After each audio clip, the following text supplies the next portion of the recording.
မာနတကွန်ဂုံမကြွနဲ့ကိုနှိမ့်ချအမြဲနေနိဝတ္တဘာကြောင့်သူ့ကိုမင်္ဂလာလို့ပြောရတယ်လေအကျိုးကျေးဇူးများလို့မမာနထောင်လွှတ်ပြီးတော့ကိုမနှိမ့်ချနိုင်ဘူးဆိုရင်ပြစ္ဆုတ်ပန်တန်တရားအလွန်တရာမှအကျိုးမဲ့တွေကိုဖြစ်စေတတ်လို့မမာနဆိုတာနှိမ့်ချထားတဲ့အရာနှိမ့်ချနိုင်ရင်နှိမ့်ချနိုင်တဲ့လောက်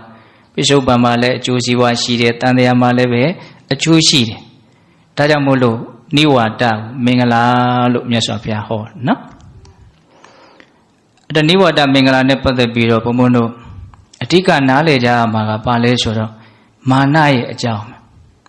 ဟုတ်လားမမာနကင်းတဲ့သဘောကိုနိဝါဒလို့ပြောတာ哦မာနကြီးတယ်အကြီးုံနဲ့မကဘူးမာနကခေါင်ဆိုင်နေတယ်အတိမာနဖြစ်နေတယ်ဆိုရင်တော့ဒါနိဝါဒမင်္ဂလာပြတ်တယ်ခေါ်တာပါနော်ဒါကြောင့်မာနနဲ့ပတ်သက်ပြီးတော့ဘုံဘုံတို့ဒီကနေ့ညမာနဆိုတာဘယ်လိုသဘာဝရှိတယ်လဲမာနအမျိုးမျိုးရှိတဲ့နှက်ကမာနရဲ့သဘောတဘာဝတွေမာနရဲ့အကျိုးအပြစ်တွေမာနနဲ့ပတ်သက်ပြီးတော့သူတော်ကောင်းကြီးတွေရဲ့အဆုံးအမတွေ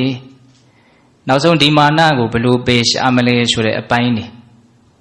ဒါဘုံဘုံတို့ထိုက်တဲ့လောက်ကြည်ကြပြန့်ပြန့်လေးပြောမလို့စိတ်ကူးထားနော်အဲ့တော့မာနဆိုတာဘာလဲလို့မေးရင်မာနဆိုတာအထင်ရောက်မှုနော်ကိုထင်းနေတာဖြစ်နေတာကတစ်မျိုး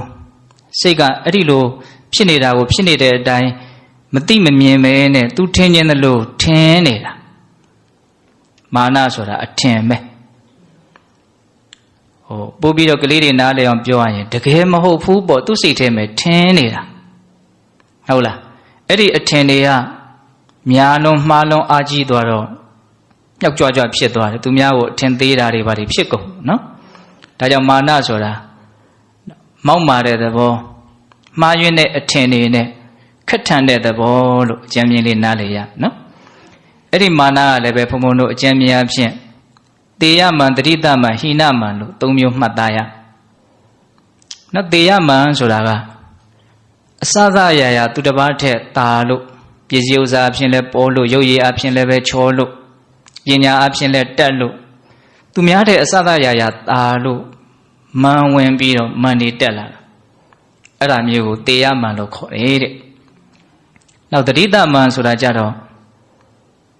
သူများတဲ့တာလို့မန်ဖြစ်တာမဟုတ်သူများနဲ့ဘာမှမထူးဘူးတန်းတူပဲတိတ်ပြီးတော့မထူးလာဘူးပေါ့ဒါပေမဲ့လို့အဲ့လိုမထူးတာကိုကမန်ဖြစ်ခြင်းရဲ့အကြောင်းဖြစ်နေသူနဲ့ငါနဲ့ဘာထူးတာမှတ်လို့အဲ့ဒါမန်ပဲလေနော်သူငါတဲ့တာရမမဟုတ်ဖဲမန်ပဲအဲ့ဒီဥစ္စာ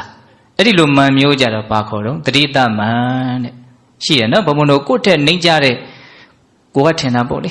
ကိုယ့်ထက်နှိမ့်ကြတယ်လို့ထင်ရတဲ့လူတွေနဲ့တွေ့ရင်ကို့မှာမန်ဖြစ်တယ်အဲ့ဒါမျိုးကိုသေရမန်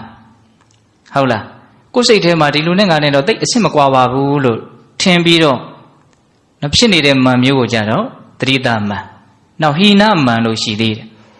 အဲ့ဒါကတော့ဘာတော့ဆိုတော့အစသအရာကိုကသူများထက်နှိမ့်ကြနေတယ်အစသအရာနှိမ့်ကြနေတယ်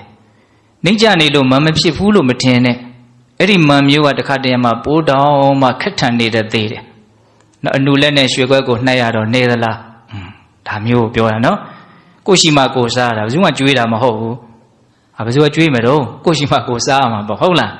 ဒါပေမဲ့ကြမ်းကြမ်းဖန်ဖန်မန်ဆိုတာအခြေအနေအမျိုးမျိုးတိုင်းမှာဖြစ်တတ်တယ်မြင်တော့လဲမြင်လို့မှုတူတော့လဲတူလို့မှုဟောအခုနှိမ့်ကြတော့လဲပဲနှိမ့်ကြလို့မှုကိုမန်ဖြစ်နေသေးတယ်အဲ့ဒီမန်မျိုးလေဘုံဘုံတို့မှာရှိတာပဲနော်ဘယ်လိုချိန်မှာဖြစ်တော့ကိုယ့်ထက်သားတဲ့လူတွေနဲ့တွေ့တဲ့အခါမှာကိုကမခံကျင်စိတ်နဲ့မန်ရှိနေတယ်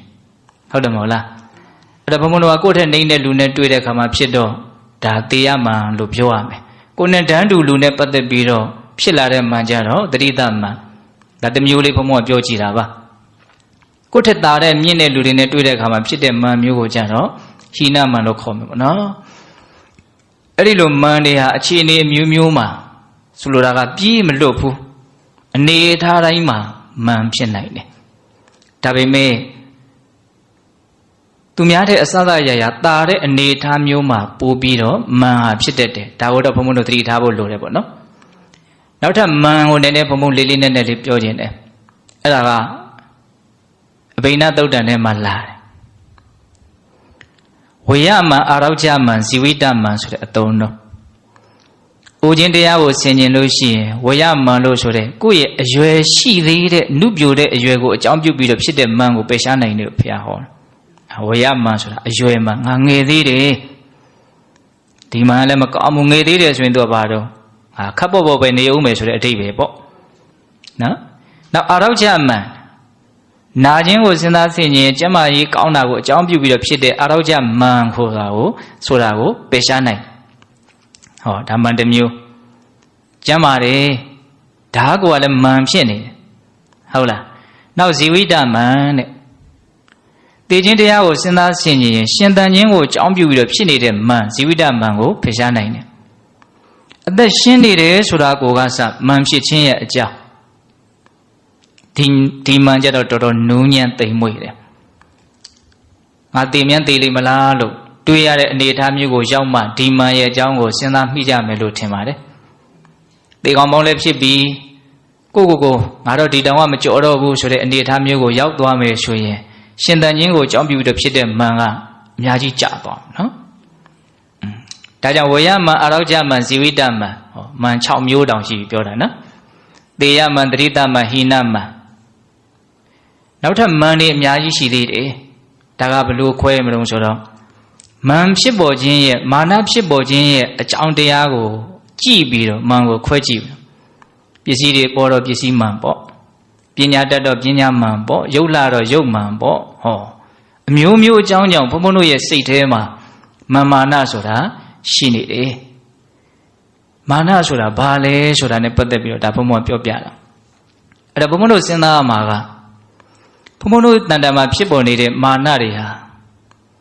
ဘာလို့ဖြစ်နေတာတော့အနှစ်ချုပ်ပြီးတော့ပြောမယ်ဆိုရင်ရှိလို့မှန်ဖြစ်တယ်တိလို့မှန်ဖြစ်တယ်ဒါဘုံဘုံကတွေးမိတာလေးကိုပြောတာပါနောက်ပစ္စည်းဥစ္စာတွေရှိတယ်ဆွေမြေမျိုးတွေရှိတယ်ဟာကိုတန်ဖိုးရှိတယ်လို့ထင်တဲ့အရာတွေကိုမှရှိနေတယ်ဆိုရင်အဲ့ဒါမှန်ကဖြစ်လာပြီတခါလောကီပညာတွေနဲ့ဟိုအကြောင်းဒီအကြောင်းတွေကိုသိတယ်ဟိုဟာဒီဟာတွေကိုသိတယ်ဘယ်လိုလုပ်ရမလဲနားလေတယ်အဲ့လိုအသိတွေအမြင်တွေများလာရင်လည်းဘာဖြစ်တော့မှန်ဖြစ်တယ်ဟုတ်လားဒါကြောင့်ပစ္စည်းတွေပေါ်ရင်လက်လာပါတွေပေါ်ရင်အယုသိပြုမှုတွေရှိလာရင်နာမည်ကြီးမှုတွေရှိလာရင်လောကီပညာတွေတက်လာရင်အတိုင်းဝိုင်းတွေများလာရင်ကြော်ကြားလာရင်ဒါဟာမှန်ဖြစ်ခြင်းရဲ့အကြောင်းတွေပဲဟုတ်လားအထူးသဖြင့်ပုထုဇဉ်လူသားတွေဟာဥစ္စာပစ္စည်းကိုတန်ဖိုးထားကြတာများတဲ့အတွက်ကြောင့်ဥစ္စာပစ္စည်းများလာပြီရှိလာပြီဆိုလို့ရှိရင်မန်ဝင်ကြတော့နော်ဟုတ်တယ်မဟုတ်လားဥစ္စာပစ္စည်းကလည်းပဲပုထုဇဉ်အမြင်နဲ့ကြည့်မယ်ဆိုရင်မန်လည်းဝင်ခြင်းစရာတော့ကောင်းတာဟုတ်လားဘာဖြစ်လို့တော့သူရှိရင်ဘုံဘုံတို့ကအသက်ရှင်ဖို့အတွက်မပူပါဘူးလို့စိတ်ကအဲ့လိုတိတော့တာဟုတ်စားကျင်တာစားလို့ရတယ်နေရင်လိုနေလို့ရကောင်းကောင်းနေလို့ရတယ်ကောင်းကောင်းစားလို့ရတယ်မသေးယုံတင်တောင်မကဘူးရှင်သန်ယုံတင်တောင်မကဘူးကောင်းကောင်းရှင်လို့ရတယ်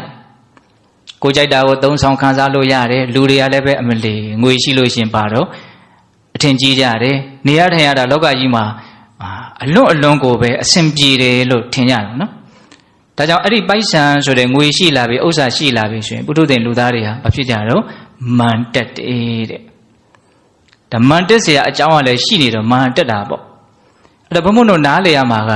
မန်တက်เสียအကြောင်းရှိတော့လည်းပဲမန်မတက်အောင်ငါနေမယ်ဆိုတဲ့စိတ်မျိုးပေါ့အကြောင်းကတော့ရှိနေပြီမကြိုးစားဘူးဆိုရင် automatic အဲ့ဒါမန်တက်ဘုံတို့ဇက်တော်လေးတစ်ပုဒ်ရှိတယ်ဟိုတတိတယောက်က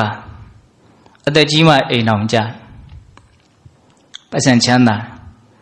အဲ့တော့သားလေးတယောက်မွေးတဲ့အခါကျတော့သူကစဉ်းစားတယ်ငါအသက်ကြီးပြီမကြခင်သေတော့မှာငါသေရင်သေချာပေါ့ငါမိမနောက်အိမ်အောင်ပြုမှာအဲ့ဒါလို့ဆိုရင်ငါသားကတော့ဒုက္ခပဲအဲ့ဒါနဲ့အိမ်မှာစိတ်ချရတယ်နန္ဒလို့အမည်ရတဲ့ကျွန်တယောက်ရှိတယ်သူစိတ်ချရတဲ့လူယုံပေါ့နော်အဲ့ဒီကျွန်ကိုခေါ်ပြီးတော့ပစ္စည်းတွေအနှစ်သာရရှိတယ်တန်ဖိုးရှိတဲ့ပစ္စည်းတွေစုပြီးတော့နှစ်ယောက်တည်းတောထဲသွားပြီးတော့မြုပ်လေချမှားတယ်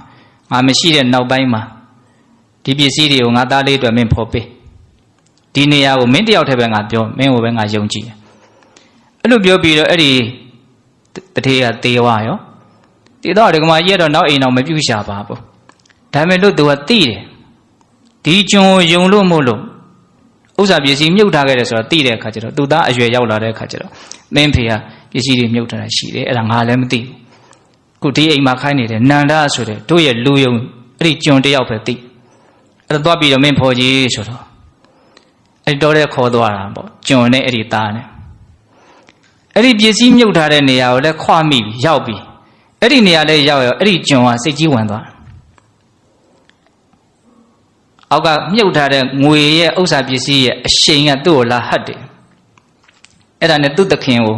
တထေးသားလေးကိုဗာပြောဆိုဟဲ့ကျွန်မင်းဘာလို့တောင်ဒီနာသွားမသူကပြန်ပြီးတော့ဟိုလူကိုကျွန်လို့ခေါ်တယ်တဲ့အဲ့တော့ဟိုအံ့ဩသွားတယ်ဟာငါ့ကိုဘယ်တော့မှပြန်မပြောရဲခဲ့တဲ့လူသူ့အိမ်မှာခိုင်းနေတဲ့ကျွန်ဘလို့ဖြစ်လဲမသိဘူးအံ့ဩပြီးတော့ဘာမှမတုံ့ပြန်ဘူးအဲ့ဒါနဲ့အဲ့ဒီကောင်လေးကပြန်လာအိမ်ကိုအဲ့3-4ရက်လောက်နေတော့တခါသွားပြန်တယ်အဲ့ဒီနေရာသွားတာအိမ်ရောက်တော့စောစောလို့မဟုတ်ဘူးဂျိုဂျိုးနေတာပဲ3-4ရက်နေလောက်ပြန်သွားတဲ့အခါကျအဲ့ဒီနေရာလဲရက်မိရောပစ္စည်းမြုပ်ထားတဲ့မြေပေါ်လဲရက်မိရောဟာတခါတည်းပုံစံပြောင်းသွားတယ်အဲ့ဒါနဲ့သူပြန်လာပြန်3-4ကာလအဲ့လိုဖြစ်တော့ဒါဘာလဲမသိဘူးအဲ့ဒါနဲ့သူ့ဖေရဲ့ငယ်တငယ်ချင်းအဲ့ဒါလည်းပဲချမ်းသာတဲ့လူတစ်ယောက်အဲ့ဒီလူကဖျားလာငါအဲ့ဒီလူကိုအားကိုးရရင်တော့ကောင်းမယ်ပေါ့အဲ့ဒီတထေးသားလေးကအဲ့ဒါနဲ့ဘုရားလုံးတီကိုသွားမိတယ်ဒီလိုဒီကြောင်းပဲကျွန်ကအိမ်မှာဆိုရင်တော့ပြောလို့ဆိုလို့အလွန်ကောင်းအဲ့ဒီပစ္စည်းသွားမြုပ်မယ်ဆိုတော့အဲ့ဒီနေရာလေးရောက်ရောအဲ့ဒီလိုဖြစ်တယ်အဲ့ဒါနဲ့ဘုရားလုံးကစဉ်းစားတယ်အဲ့ဒီနေရာရောက်တိုင်းဖြစ်တာလားဟုတ်တယ်အဲ့ဒီနေရာရောက်တိုင်းဖြစ်တာအဲ့လိုဆိုရင်မင်းနောက်တစ်ခါရောက်ရင်တဲ့အဲ့ဒီနေရာကိုသွားအဲ့ဒီကနေသူ့ကိုသာတွန်းပြီးတော့မင်းဟမင်းသာတူအဲ့ဒီကောင်ရက်နေတဲ့နေရာမင်းဟမင်းသာတူသူအဲ့ဒီနေရာကနေရွေ့သွားတာနဲ့သူ့စိတ်ခါပြောင်းသွားလိမ့်မယ်သေချာပေါ့အဲ့ဒီသူရက်မိတဲ့နေရာပစ္စည်းရှိတဲ့နေရာဖြစ်ရမယ်အဲ့ဒါနဲ့အဲ့ဒီကောင်လေးကဟုတ်ပြီဆိုပြီးတော့သွားပြန်တယ်နန္ဒနဲ့ဟာအဲ့ဒီနေရာလေးရက်မိရောဖြစ်ပြန်ပြီအချိုးကပြောင်းပြန်ပြီအဲ့ဒါနဲ့သူ့ကိုဇွတ်တွန်းပြီးတော့ပေါက်ပြယူပေါ်သူ့ဟိုဘက်ရောက်တော့သူကအချိုးကပြောင်းသွားငွေရပစ္စည်းတွေရအမြတ်စွာဘုရားဟောတာနော်ရှင်မာကတ္တပရဲ့အရှင်သာရိပုတ္တရာရဲ့တပည့်တယောက်ကဇေတဝန်ကျောင်းမှာဆိုရင်ပြောလို့ဆိုလို့အလွန်ကောင်းဟာဒက္ခိဏဂိရိဇနပုတ်လည်းရောက်သွားပြီဆိုရင်ပြောလို့မကောင်းတော့ဘူးသူအဲ့ဒီမှာဘာအားကိုးရှိတယ်မသိဘူးအဲ့ဒါကိုအကြောင်းပြုပြီးတော့ဒီဇတ်တော်လေးကိုမြတ်စွာဘုရားဟောတာအဲ့ဒါပြောရင်တာကလူတွေဆိုတာကနော်ဥစ္စာပစ္စည်းနဲ့တွေ့လာရင်မှန်ကအော်တိုမက်တစ်တက်တယ်။ဘုန်းတို့ဝိတေဟိပုတ်တင်ဆိုတာလည်းကြားဘူးမယ်ထင်နော်။မောဟဒရာဇတ်ထဲမှာဝိတေမင်းကြီးကအမတ်တေချမ်းချမ်းပြီးတော့ဥယျာဉ်ထွက်တော့တကားတိုင်းထိတ်ကနေပြီးတော့ပုတ်တင်ညိုလေးကဆင်းလာ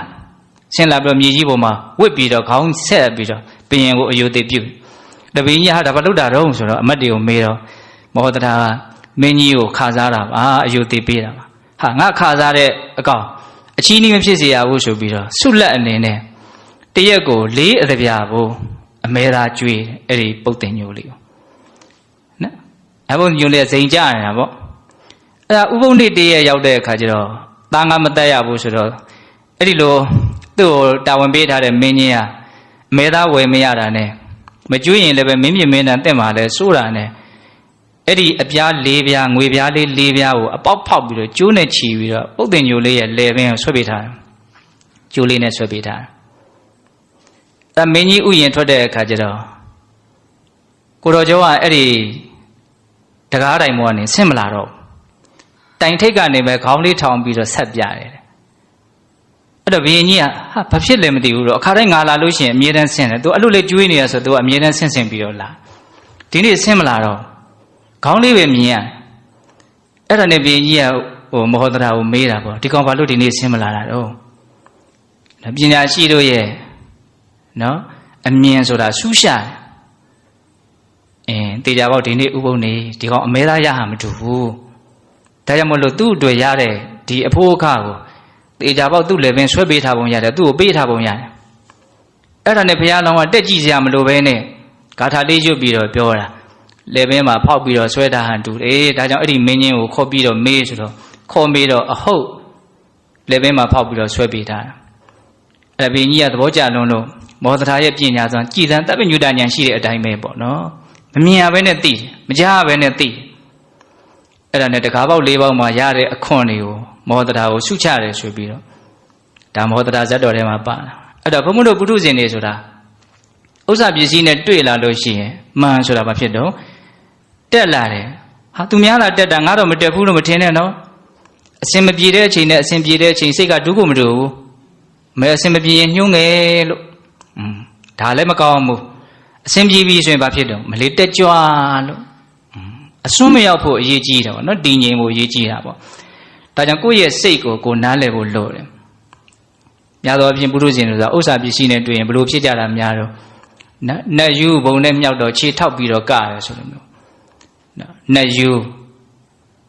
နတ်စိတ်နဲ့ယူနေတာဆိုတော့ပုံစံကြားတာနဲ့ဘာဖြစ်တော့ကခြင်းနဲ့အဲ့တော့ဘုံဘုံတို့ပုံစံတွေကတော့ကြားရမှာပဲဒီစိတ်ထဲမှာနတ်ယူလေးရရှိတယ်ဆိုတာနားလည်ထားဖို့ဟုတ်လားခြေထောက်ပြီးတော့ကားမိလို့ရှိရင်အဲ့ဒါသူများမြင်ရေတရားဖြစ်မယ်နော်ဒါမှန်နဲ့ပတ်သက်ပြီးတော့ပြောပြတယ်ဟုတ်လားအဲ့တော့အဲ့ဒီမာနမှာဘာအပြစ်တွေရှိလို့မြတ်စွာဘုရားမာနကိုနှိမ်ချဖို့ကြိမ်ပါများစွာဟောရတယ်လေဟုတ်လားဘုံတို့ပရာဘာဝသုတ်တန်ထဲမှာဒါမာနရဲ့အပြစ်တွေကိုပြောမဲ့အနေအထားရောက်လာပြီနော်ပရာဘာဝသုတ်တန်မှာဗာပြောထားတော့ဆိုတော့ဇာတိထတောဒနထတောဂေါတထတောသယောနရောတညာတိန်အတိမင်ကြီးတိတံပရဘာဝတော်မူခံလောကမှာချုပ်လူတွေဟာဒီအမျိုးမြတ်တာကိုအကြောင်းပြုပြီးတော့နော်စိစိဥစ္စာပစ္စည်းဥစ္စာတွေပေါ်များတာကိုအကြောင်းပြုပြီးတော့အလွန်တရာမှမမနာခက်တယ်နောက်ဆုံးကိုယ့်ရဲ့ဆွေတွေမျိုးတွေကိုယ့်ပေါ်မှာကျေးဇူးရှိတဲ့ဆွေမျိုးတွေရဲ့အပေါ်မှာတောင်မှမထင်မဲ့မြင်ပြုတယ်အဲ့လိုမမာနနဲ့မထင်မဲ့မြင်ပြုတတ်တဲ့ပုံကိုယ်တွေဟာဒါပျက်စီးခြင်းရဲ့အကြောင်းတရားကြီးကိုလုပ်နေတယ်တံပရဘာဝတော်မူခံပရဘာဝတုတ်ကလည်းဟောစရာကောင်းတယ်မင်္ဂလာတုတ်ကကြီးပွားချမ်းသာကြောင်းပရဘာဝတုတ်ကပျက်စီးကြောင်းဆုတ်ယုတ်ကြောင်းပျက်စီးကြောင်းများဟောစရာကောင်းသလားလို့မမေးနဲ့ဟောစရာကောင်းတယ်ပျက်စီးကြောင်းလည်းသိတော့ပါတော့ရှောင်းနိုင်တာပေါ့ကြီးပွားကြောင်းလည်းသိတော့ဆောင်းနိုင်တာပေါ့ဒါမင်္ဂလာတုတ်နဲ့ပရဘာဝတုတ်ကဆန့်ကျင်ဘက်ပဲဒါပေမဲ့ပရဘာဝတုတ်ကမင်္ဂလာတုတ်လောက်နာမည်မကြီးဘူးဖြစ်နေတယ်နော်ပျက်စီးကြောင်းတွေအဲ့ဒီထဲမှာဟောထားတာအံ့ဩစရာကောင်းတယ်မြတ်စွာဘုရားတပ္ပညုတညာနော်ဒါကြောင့်မာနဆိုတာပျက်စီးခြင်းရဲ့အကြောင်းတရားတဲ့ဒီဘဝမှာမာနကြီးရင်လူတွေကမုန်းတယ်ကိုယ့်ရဲ့အကျိုးကိုနော်အကျိုးရှိတာကိုဆောင်ရွက်ပေးဖို့နေနေသားသားအကျိုးမဲ့ကိုမလုပ်ရင်ကံကောင်းမယ်ဟုတ်လားဒါကြောင့်မာနကိုဘာလို့မလုပ်နှိမ်ချရမယ်ပေါ့နောက်တန်တရားနဲ့ခြီးပြီးတော့ပြောမယ်ဆိုရင်မာနကြီးတဲ့ပုံကိုယ်တွေဟာအမျိုးရုပ်တက်တယ်လို့ဒါလူတိုင်းကြားဘူးနော်သူ့ဘာလူလင်ကိုဟောတဲ့သုလကမ္မဝိပင်္ဂသုတ်တယ်လူချင်းတူပါလဲနဲ့တချို့နော်အမျိုးမြတ်တယ်တချို့အမျိုးရုပ်တယ်တနည်းအားဖြင့်မျက်နှာငယ်ရတဲ့အတိုင်းဝိုင်းမှာလူဖြစ်တယ်မျက်နှာကြီးရတဲ့အတိုင်းဝိုင်းမှာလူဖြစ်တယ်တူမလားမတူစတဲ့ကိုကစကွဲပြားခြားနားသွားတယ်အဲ့ဒါဘယ်သူလက်ချက်လေးလို့မေးရင်မာနာကြီးခြင်းမကြီးခြင်းရဲ့လက်ချက်ပဲဟောတချို့လူချင်းတူတယ်ဥစ္စာရှိတဲ့အတိုင်းဝိုင်းမှာလူဖြစ်တယ်တချို့ဥစ္စာမဲ့တဲ့အတိုင်းဝိုင်းမှာလူဖြစ်တယ်စတဲ့ကိုကတူလားမတူဒါဘယ်သူကဝေဘာနာတော့နှမျိုးဝင်တိုတဲ့စိတ်ရှိခြင်းမရှိခြင်းဒါနာကောင်းမှုပြုခြင်းမပြုခြင်းကဝေဖန်ပြစ်လိုက်တယ်တချို့လူဖြစ်တယ်ပညာအလွန်ကြီးတယ်သိလွယ်တယ်မြင်လွယ်တယ်နားလည်လွယ်တယ်တချို့အလွန်ထုံတယ်ထိုင်းတယ်အားတယ်ဒါဘယ်သူကဝေဖန်လိုက်တာတော့ဘဝသူများမေးမြန်းခဲ့တယ်စုံစမ်းခဲ့တယ်ဆိုတဲ့နော်မေးမြန်းစုံစမ်းခြင်းသင်ယူခြင်းရှိခြင်းမရှိခြင်းကဝေဖန်ပြစ်လိုက်တာပေါ့နော်ကံတရားတွေဆိုအဲ့ဒါကိုပြောတာဟုတ်လား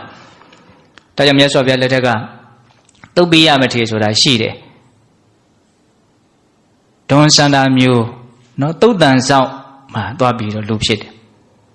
အလွန်နှိမ့်ကြတယ်ပေါ့နော်အိန္ဒိယမှာအဲ့ဒီလိုအနေထားမျိုးသွားဖြစ်တယ်ဆိုပိုးတောင်ဆိုးတယ်ဒါပေမဲ့နောက်ဆုံးတော့သောပါကမထေရဟောတဲ့တရားကိုနာပြီးတော့ယဟန္တာဖြစ်တယ်ယဟန္တာဖြစ်မဲ့ပုဂ္ဂိုလ်ဟာဘယ်နဲ့ကြောင့်အဲ့လိုယုံညံ့တဲ့အမျိုးမှာသွားဖြစ်ရတော့ဆိုတော့သူကကတ္တပမြတ်စွာဘုရားလက်ထက်ကအလွန်ချမ်းသာတဲ့တထေသားတစ်ယောက်ဉာဏ်လည်းထက်တယ်အဲ့ဒါနောက်တော့ယဟန်ပြုပြီးတော့စာပေကျမ်းဂန်သင်တော့လဲလွယ်လွယ်နဲ့တက်တယ်အဲ့လိုအဖက်ဖက်ကအထက်တန်းရောက်နေတဲ့အခါကျတော့တစ်ဖက်ကဘာဖြစ်လာတော့ဆိုတော့စောစောပြောတယ်မန်ဝင်လာတယ်မန်ဝင်လာတဲ့အခါကျတော့ကိုယ့်ထက်တော်တဲ့လူတွေကိုယ့်ထက်တီးတဲ့လူတွေသူတော်ကောင်းတွေရဲ့အပေါ်မှာတောင်မှသူကခက်တန်တဲ့စိတ်နဲ့အပေါ်ကြီးကနေပြီးတော့မောက်မောက်မာမာနှိမ့်ချပြီးတော့ပြောခဲ့ဆိုခဲ့တဲ့ကံတရားတွေရှိခဲ့လို့ဒီဘဝမှာအဲ့လိုမျိုးလာဖြစ်တာတဲ့ဟုတ်လားဒါကြောင့်မာနရဲ့အပြစ်ကိုအတူချုပ်ပြီးတော့ဘုံဘုံတို့နားလည်ခြင်းနဲ့ဆိုရင်ပြစ္ဆုတ်ပံမှာလည်းပဲပျက်စီးကြောင်းတန်တရားမှာလည်းပဲအမျိုးယုတ်ကြောင်းဖြစ်တယ်လို့အနှစ်ချုပ်အဲ့လိုမှတ်ရမယ်နော် ဒါကြောင့်မလို့ဘုန်းဘုန်းတို့ရွှေကျင်စတော်ဘုရားကြီးပေးတဲ့ဩဝါဒလေးဘုန်းဘုန်းတို့အလွန်ကြိုက်တယ်ပေါ့ဆရာကြီးကပြောလဲပြောတတ်တယ်လို့စိတ်ထဲမှာအံ့ဩမိတယ်ပေါ့ဘုန်းဘုန်းတို့စိတ်ထဲမှာစောစောကပြောခဲ့ပြီဘလို့အကြောင်းပဲဖြစ်ဖြစ်မာနဟာဖြစ်တတ်တယ်ဘာလေးပဲရှိရှိဘလို့အခြေအနေမျိုးပဲဖြစ်ဖြစ်မာန်ဟာဖြစ်တတ်တယ်ဆိုကြပါစို့အကြအမြင်တွေများရင်လည်းအကြအမြင်များလို့မို့မာန်ဖြစ်တယ်လောကီပညာတတ်ရင်လည်းပညာတတ်လို့မို့မာန်ဖြစ်တယ်ဥစ္စာပစ္စည်းပေါ်ရင်လည်းပေါ်လို့မို့မာန်ဖြစ်တယ်အဲ့ဒါတွေမရှိဘူးမပေါ်ဘူးဆိုရင်လည်းမာန်ကတော့ဖြစ်နေတာပဲဒါပေမဲ့ရေဘူးရအားဖြင့်တော့ပေါ်ပြီးရှိပြီးဖြစ်ပြီးဟဲ့ဆိုရင်မာန်ဖြစ်ဖို့အလားအလာပို့ပြီးတော့များတယ်ပေါ့အဲ့ဒါကိုဆရာကြီးကဘယ်လိုဆုံးမတော့ဆိုတော့တချို့သူတပည့်တွေကိုဆုံးမတယ်တိတ်တဘောဝါဒကျမ်းဆိုတာရှိတယ်အဲ့ဒီထဲမှာရေးထားတာတချို့လူတွေကစားတတ်တယ်အကြအမြင်ဘုဟုတုတအလွန်များတယ်အဲ့လိုဘုဟုတုတများတဲ့အတွက်ကြောင့်မာန်ဝင်ကြတယ်ပေါ့နော်သူတော်ကောင်းတွေကိုပြင်မမိတယ်ကိုအထင်ရောက်တယ်မာန်ဝင်ရင်ဟိုဘက်မှာဆက်ပြီးတော့မှားတရားတွေကတတိတန်းကြီးပဲဟုတ်လားအဲ့လိုမာန်ဝင်ပြီးတော့မှားကြပြီဟေ့ဆိုရင်ဘာနဲ့တူလဲဆိုရင်တဲ့မိမတယောက်အစင်းလှလို့ပြည့်တစားမှဖြစ်ရတာနဲ့တူလေတဲ့ဟောပြည့်တစားမှဖြစ်ရအောင်လှတာဆိုရင်တော့အဲ့ဒီလှတာကမလှတာမှတော်သေးတယ်ဆိုတဲ့အဓိပ္ပာယ်ကိုပြောတာဘလောက်ကောင်းတဲ့ဥပမာလဲစဉ်းစားကြည့်နော်မိမတယောက်လှတယ်လှလွန်းမှုပါဖြစ်သွားတယ်ပြည့်တစားမှဖြစ်သွားတယ်ပြည့်တစားမှဖြစ်မှဆိုရင်တော့စားတဲ့စားမလှတာတော်သေးတယ်လို့ပြောတာဒါတုတ္တနဲ့ပတ်သက်ပြီးဆိုရင်အဲ့လိုဥပမာပေးတယ်ဟောတချို့ပညာတတ်တယ်အတိကြီးတယ်ဒါပေမဲ့အဲ့ဒီပညာကြောင့်ကိုပဲမာန်ကတက်လာတယ်အဲ့ဒါကြတော့ဘာနဲ့တူလဲဆိုရင်တဲ့လူတယောက်အတ္တတို့မြင်ကြီးရတယ်မြင်းပြန်လိုဟာမျိုးပေါ့အလွန်ကောင်းတဲ့မြင်းအာဇာနီမြင်းပေါ့အဲ့ဒီမြင်းကြီးလဲရရောတက်စီတယ်မကျွမ်းတဲ့အခါကျတော့မြင်းစည်းကမကျွမ်းတဲ့အခါကျတော့မြင်းဘောကလိမ့်ကြနေတော့ပေါင်ကျိုးရောပေါင်ကျိုးမှမြင့်ရင်တော့ဒီမြင်းကမရတာတော်သေးတယ်ပေါ့မန်တက်ရမှမြင့်ရင်တော့ဒီပညာမတတ်တာတော်သေးတယ်လို့ပြောတာ။ကဲဘယ်လောက်ကောင်းတော့မန်တက်မဲ့တက်တဲ့မန်တက်ဖို့အတွက်တက်ရတဲ့ပညာဆိုရင်မတတ်တာတော်သေးတယ်။ဆိုလိုတာကပညာတက်ရတာနဲ့မကာမိမန်ဖြစ်ရတာကိုယ်ပိုးပြီးတော့နာတယ်ထိကြိုက်တယ်လို့ပြောတာ။သဘောပေါက်ရဲ့လား။နောက်ဘုန်းဘုန်းတို့တက်ကာရတဲ့ကိုမအစွမ်းစားရှိလို့ပူဇော်ကြတယ်လေးစားကြတယ်ဘုန်းကြီးလောကဆိုရင်ကြီးညိုကြတယ်နာမည်ကြီးတယ်အစရှိတဲ့ဖြင့်ပေါ့နော်အဲ့လိုဖြစ်လာပြီဆိုရင်အဲ့လိုဖြစ်လို့မို့မန်တက်လာပြီဟေ့ဆိုရင်ဘာနဲ့တူတော့လဲကျူပင်ကျူသီးသီးတယ်လို့ဝါပင်ဝါသီးသီးတယ်လို့ငပြောပင်ငပြောသီးသီးတယ်လို့ဒီသီးလာတဲ့အသီးဟာအပင်ကိုတတ်ဟုတ်လားအဲ့လိုပဲလာဘတက္ကာရတွေများလို့မန်တက်လာပြီဆိုလို့ရှိရင်ဒီလာဘတက္ကာရမရတာကောင်းသေးတယ်ပေါ့တက်ရတဲ့မန်ဖြစ်လို့နော်အကျိုးမဲ့သွားတယ်ကြာအကျိုးမဲ့သွားတာတွေကရတဲ့လာဘတက္ကာရနဲ့မကာမိဘူးပေါ့ဒါကြောင့်မလို့တချို့ပြောရတာရှိတယ်ဒီလက်ပူဇော်တက္ကာရတွေရလို့သူတော်ကောင်းအလုပ်ကိုမလုပ်နိုင်တော့ဘူးဆုတ်ယုတ်သွားပြီဆိုရင်အဝင်ပစိန်ထွက်တာပဲလို့အဲ့လိုပြောရတာရှိဒါဘုန်းတို့ဘုန်းကြီးလောကမှာတတိထားเสียအဆုံးအမတွေပေါ့နော်ဒါကြောင့်ဓမ္မနာနဲ့ပတ်သက်ပြီးတော့ရွှေကျင်စတော်ဘုရားကြီးရဲ့နော်ပြောတဲ့လွန်တဲ့စကားလေးတွေအကြောင်းပြောပြတာဟုတ်လားပညာတက်လို့မှန်ဖြစ်တယ်ဆိုရင်ဘာတော့မြင်းရလို့မြင်းမောလိမ့်ကြလို့ပေါင်ကျိုးရတာနဲ့တူတယ်လို့ပြောနော်ဒါမှမဟုတ်အလွန်ကောင်းတဲ့ဒီဩဝါဒတွေကိုဘုံဘုံတို့မှတ်သားသင့်တယ်ပေါ့ဟုတ်လားဒါကမာနရဲ့သဘောတဘာဝမာနအမျိုးမျိုးမာနရဲ့အပြစ်အနာစာဒါကိုဘုံဘုံပြောလိုက်နော်ဆက်ပြီးတော့ဗာပြောကျင်တော့ဆိုတော့ဒီမာနကိုနှိမ့်ချခြင်းဟာသူတော်ကောင်းတို့ရဲ့လမ်းစဉ်ဆိုတာလေးကိုဆက်ပြောရင်လည်းဟုတ်လားမာနကိုနှိမ့်ချတယ်ဆိုတာဘသူရဲ့လမ်းစဉ်သူတော်ကောင်းတို့ရဲ့လမ်းစဉ်ဖျားစားရှိတဲ့သူတော်ကောင်းကြီးတို့ရဲ့လမ်းစဉ်ဟုတ်လားသူတော်ကောင်းဖြစ်လေလေမန်ကိုနှိမ့်ချနိုင်လေလေပဲဒါကြောင့်မလို့ဘုန်းဘုန်းတို့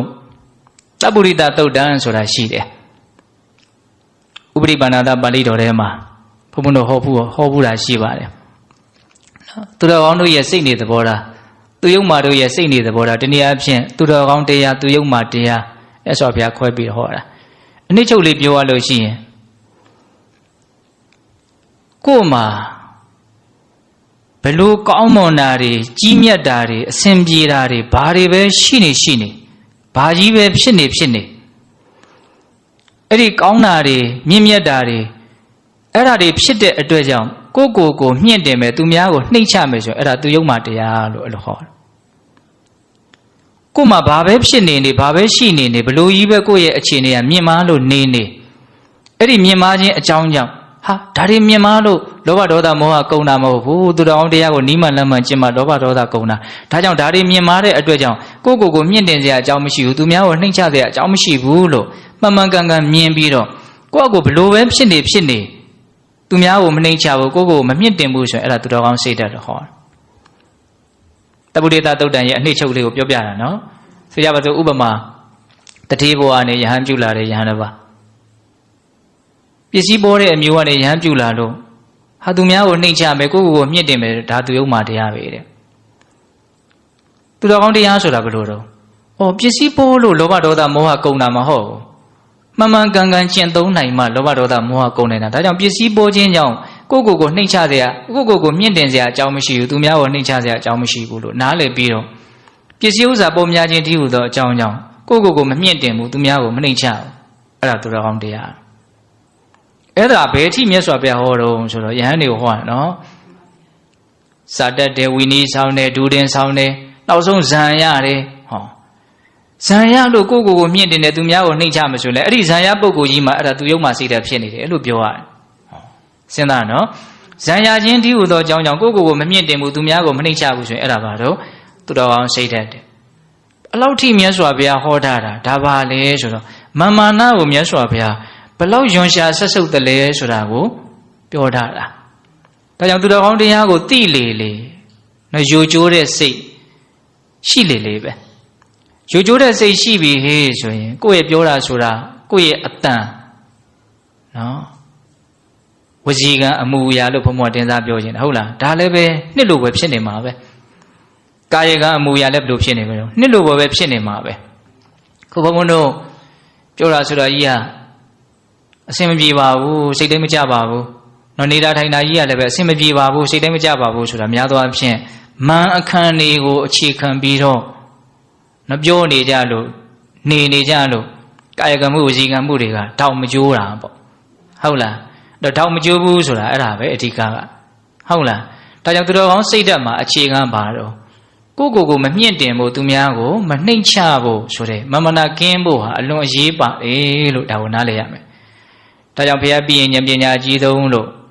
့ဘုရားဘာသာဝင်တိုင်းသိထားတယ်ရှင်သာရိပုတ္တရာမနာနှိမ့်ချတဲ့နေရာမှာစံပြရတယ်ပေါ့နော်ဘုန်းတို့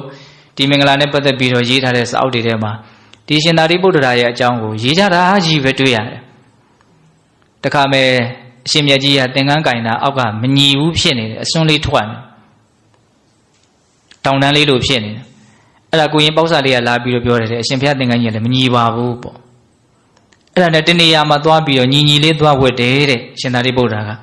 အဲ့လိုသွားဝတ်ပြီးတော့အဲ့ဒီကိုရင်လေးရှိတဲ့နေရာလာပြီးတော့ကိုရင်လေးညီပြီလားကြည့်ပါအောင်လို့ပြောတယ်ကဲဘလောက်မြတ်နိုးစရာကောင်းတော့ဟုတ်လားဒါရှင်သာရိပုတ္တရာရဲ့နိဝါဒဂုံပေါ့အများကြီးပဲပြောရင်သူဟာမကုန်နိုင်ဘူးပြီးတော့ရှင်ရာဟုလာရဲ့နိဝါဒဂုံကိုလည်းရေးကြတာပဲများတယ်ရှင်ရာဟုလာဆိုရင်မန်ကြီးမယ်ဆိုရင်ကြီးစရာကောင်